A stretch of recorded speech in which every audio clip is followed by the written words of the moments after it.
ស្ដីបងប្អូនទាំងអស់គ្នាហ្នឹងហើយថ្ងៃនេះខ្ញុំមានទូរស័ព្ទ10,000ថតឲ្យបងប្អូនទាំងអស់គ្នាមើលណា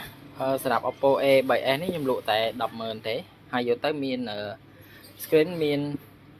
ឆ្នាំងសាកមានសបកអញ្ចឹងណាបងប្អូនយកទៅមួយ set ហើយសម្រាប់ Redmi Realme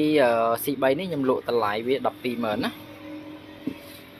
អញ្ចឹងបងប្អូនត្រូវការមួយណាអាចយកមួយនឹងបានណាហើយឥឡូវខ្ញុំបញ្ជាក់ពីកាមេរ៉ាបងប្អូនទាំងអស់គ្នាមើលកាមេរ៉ារបស់វាច្បាស់ណាច្បាស់អញ្ចឹងដូចបងប្អូនឃើញអញ្ចឹងច្បាស់មុខច្បាស់ក្រោយអូខេអានេះ RAM 216G ណារូបរាងរបស់គេនៅប៉ុណ្ណឹងអានេះក៏ RAM 216G ដែរអូខេឥឡូវខ្ញុំបង្ហាញ spec ឲ្យបងប្អូនទាំងអស់គ្នាមើលនេះបងប្អូន RAM 216G ណាអានេះក៏កាមេរ៉ាច្បាស់ដែរច្បាស់ទាំងមុខច្បាស់ទាំងក្រោយដូចគ្នាណាអូខេចឹងកាមេរ៉ារបស់គេគឺច្បាស់ហ្មងមកល្មមទទួលយកបានណាអានេះតមកចូលមកកាន់Realme C3 បងប្អូនអានេះ RAM 2 Memory 32ណាមកល្មមប្រើហ្មងបងប្អូនថ្មកាន់សេវាល្អដូចគ្នាណាចឹងបងប្អូនមើលណា RAM 2 Memory 32ណាកាមេរ៉ារបស់វាច្បាស់